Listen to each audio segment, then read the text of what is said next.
guys, tignan nyo tong bigay sa akin ni Daddy at Mommy sa Pasko.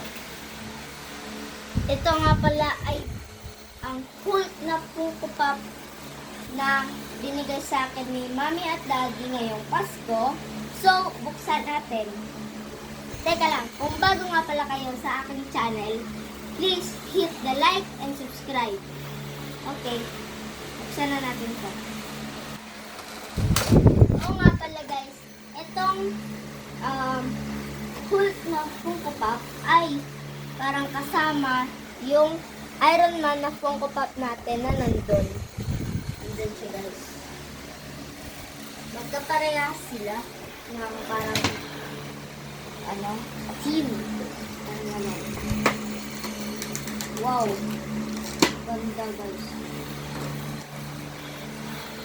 Bubblehead. Sobrang detailed yung muscle at buhok at meron siyang bibig. First ever Funko Pop ko nga pala to guys. So, ngayon lang ako lang kapita ng cult na Funko Pop na ganito. Parang alaki niya compared to other Funko Pop. So, ang ganda. So guys, sana nag-enjoy kayo sa unboxing natin today. Huwag niyong kakalimutan mag-like and subscribe. Bye-bye!